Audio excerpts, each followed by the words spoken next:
Before we start the interview, I'd like for everyone to please acknowledge the presence of the Director of the Philippine Esports Organization, Mr. Marlon Marcelo. Now, let's start the question and answer. Congratulations, Aurora Gaming Philippines. The first question is, Aurora, this is the first time that you've won anything. You haven't won anything in MPL Philippines. How does it feel that your first victory is on the world stage of M7 World Championship?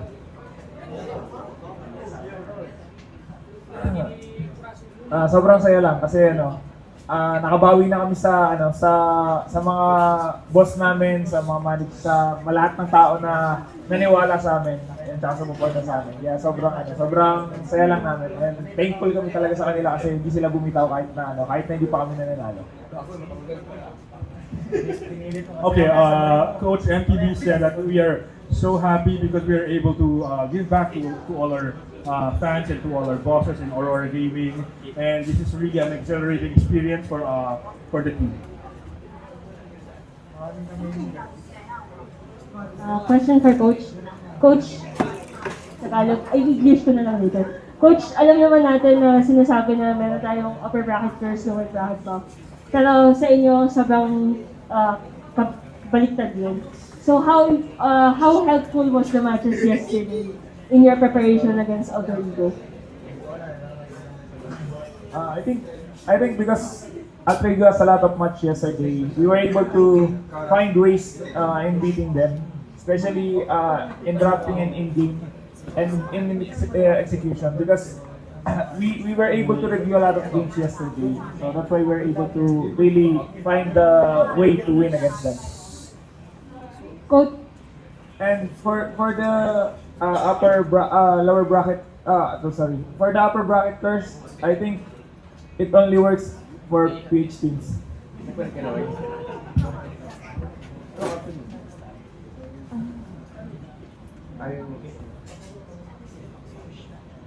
Coach MTV, do you believe in curses? No. Why?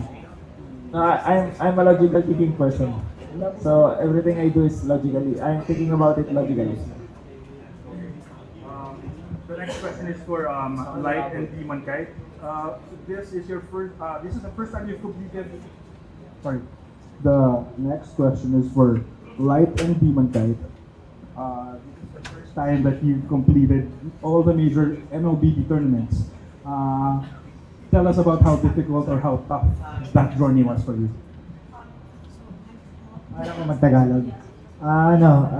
Sobrang hirap kasi sobrang daming sacrifices, hard work. So, talagang matagal ko na siyang gustong makamit. Kumbaga, nawalan talaga yung perfect timing siguro na ma-achieve siya. So, maraming pinagdaanan, maraming struggles. It's really a struggle. It was difficult to achieve to begin with. We made a lot of sacrifices to be here and now we've achieved it.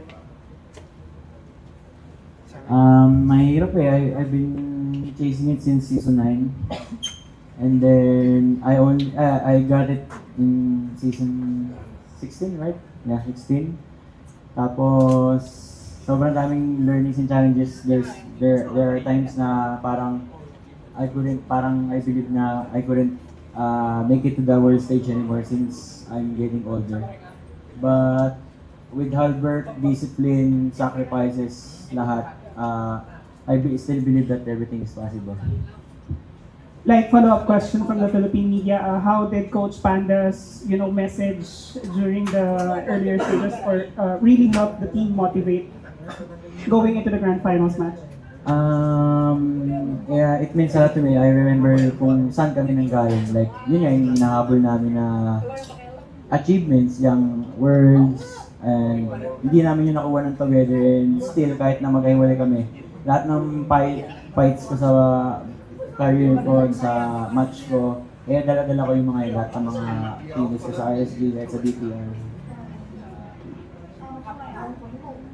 Like was saying that Coach Panda's message for them was really, motivational. It really gave them boost, especially remembering the times when they were together chasing their dreams to become, to achieve the world championship. But this time, he's still remembering Coach Panda since Coach Panda's not around anymore, right? he already retired from FPL Philippines. So now he achieved the dreams, and he's thankful as well for the message that he got from Coach Panda. This next question is for you, Yue and Domeng. This is your first ever championship. Yeah, tell us about your journey here. How difficult was it, and how does it feel to finally taste a victory, especially on the world stage?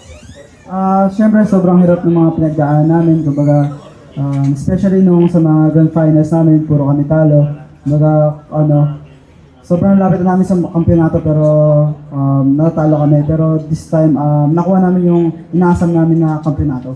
Tsaka sobrang saya. Hindi ko siya ma-express basta sobrang saya ganun. I can't express what I feel, but I'm really happy with what we've achieved. It has always been a dream to achieve this championship. Next question. Okay. Siguro sa akin, nung una napakahirap talaga i-achieve. Parang nangangarap lang talaga ako dati. Kumbaga, lahat ng mga international pinapanood ko lang talaga dati. Tapos pumapalakpak lang din ako ngayon. Tapos, nung nakita ko talaga na may, parang nag-vision ko talaga na kaya kong sumabay sa lahat. Parang makapag-international na gano'n. Talagang pinursige ko yung laro. Talagang nag-hard work talaga ako. And siguro prayer na lang din, siguro. Ayun, tapos binigilan ni God. Tapos ngayon, napakasaya ko kasi na-achieve ko yung gusto kong ma-achieve, like mag-champion gano'n. So parang malaking tulong talaga sa akin to kasi dati, pangarap ko na talaga ngayon, na-achieve ko na. It was just a dream for Domeng before. He used to, watch the World Championship events of MLBB before, and now he's part of it. And now, actually, the champion or part of the winning team. So he's really elated to be, to have achieved this momentous achievement for them. Mario? I'm not sure if you're aware, but coming into M7, and also Rada also told this to us, no? So he admitted that you guys are chokers, and he was teaching you that you are chokers. And when you looked at the fan predictions, you were the lowest predicted winners in M7. You had 2.7%. So you were the underdogs of underdogs. But in the end, you swept the whole tournament. You're now the Philippines.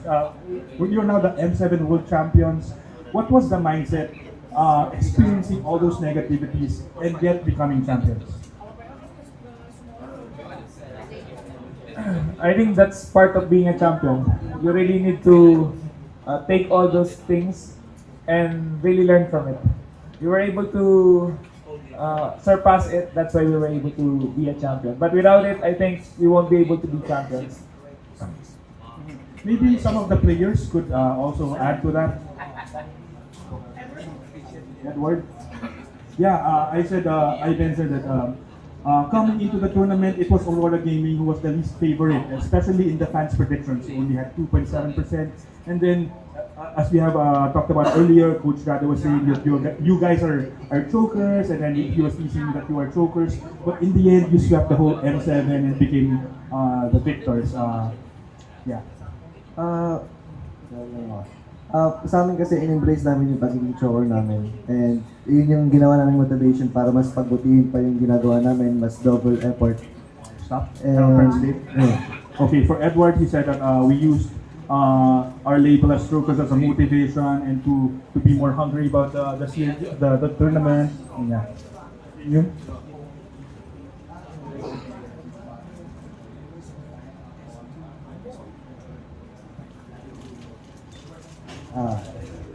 Tingin ko na naging advantage din sa amin yung hindi kami masyadong pinapansin sa M-Series kasi mga nakatingin sila sa PH, SRG, Onyx. Kumbaga, parang wala kami sa radar nila, kaya kami siguro bumulupok. Okay, Edward added that it became an advantage that we were the underdogs and that nobody was taking notice of us. They were all focused on SRG, Onyx, and PLPH. That's why it helped us a lot that we became champions. Now, one question for the director of the Philippine Esports Organization. This is the Philippines' 6th consecutive title from the M World Series. How important is this milestone as someone who represents the government? I mean, for us, for the Philippine governments and for our federation, really proves that our Filipino athletes are world class from different game titles, especially now, of course, in Mobile Legends. It proves that our athletes are really competitive, and I don't believe in the word jokers because for us as Filipinos, we wanted to make sure that every athlete that represents the Philippines is equipped to win. And I'm really proud of the jokers that now you are world champions.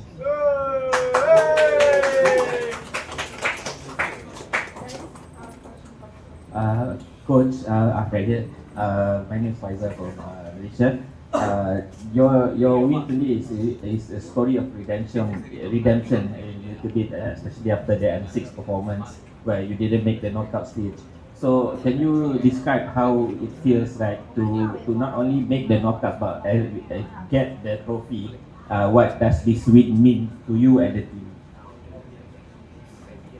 I think it really means a lot. We already learned a lot from M6 and how we weren't able to get the knockout stage. Then those learnings, we really tried everything in order to improve even more. And all the things that we did wrong in M6, we were really able to fix it in M7. That's why we were able to really get the trophy. So I'm just really happy because we were able to do it. Hello, my name is Mecca from DWP. So, Coach, you mentioned that you watch all Alter Egos matches. You watch Alter Egos matches yesterday. So, what can you describe your Coach Sefer's strategy and draft tactics? And do you think that his tactics are unpredictable or not? Number one, I think Coach Shepard is one of the best coach here because I think everyone was really surprised on what they're doing because they are one unique team. So they have their own style of MLBB. Unfortunately, I think because we were able to beat them on quarterfinals in upper bracket, we were able to determine what's their what do you call this weakness. Then it was really those weakness really what do you call this? We were able to really know those weakness when they had so many matches on the lower bracket. That's why we were able to do it in the finals.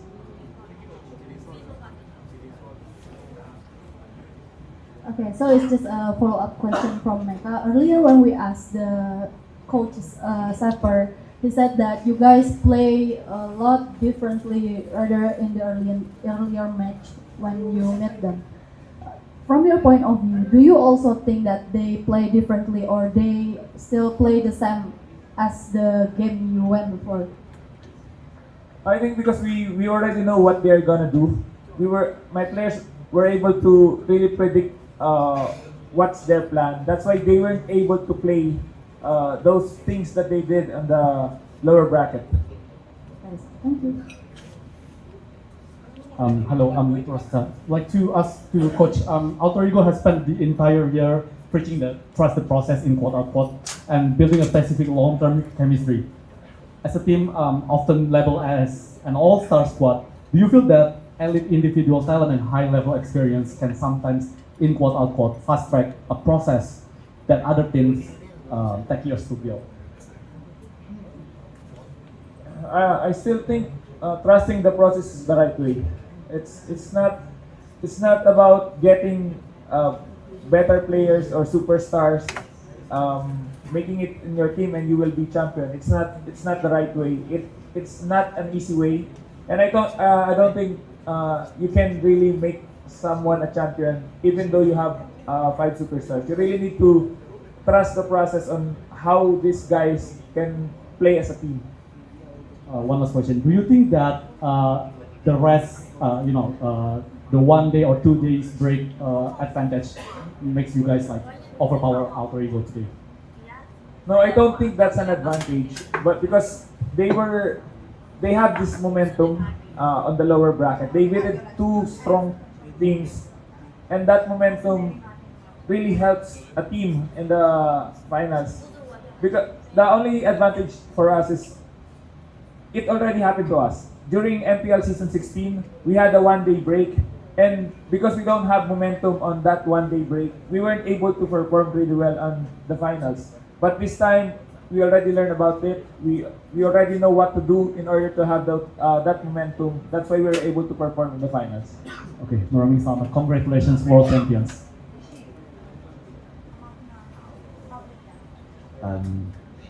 I want to ask for you guys.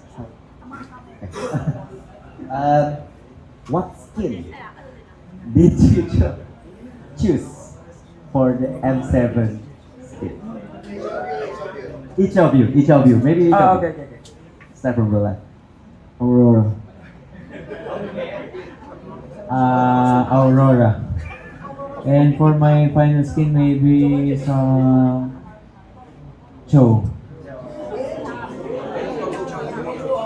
Too much skin of Chola. I think the most impacting hero for us in the M7 is really Frederick. For me, Aurora or Lapu? Aurora.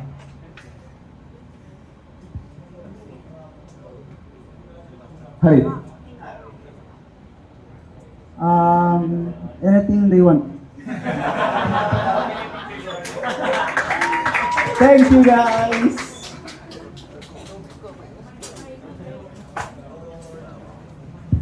Okay, I'm from sports school. I have a question for the coach. Alter Ego is known for like the aggressiveness, for like their style of aggressiveness. Like, how did Aurora or you coach able to strategize to suppress their aggressive play style? And is banning Freya is the key of their play style to shut down their play style?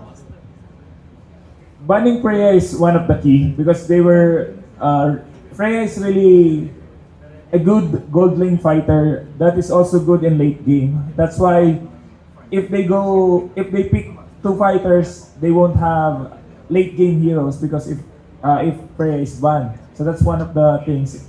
But about the aggressiveness, I think we were able to shut down those aggressiveness as long as my players know when they will make that play. So, and aside from that, if they were able to make those plays, my players will also know what to do if they were able to make plays. Thank you. That's all. You guys are separate. Congratulations for your World Championship. See you on the next one. I hope you guys will get a great run.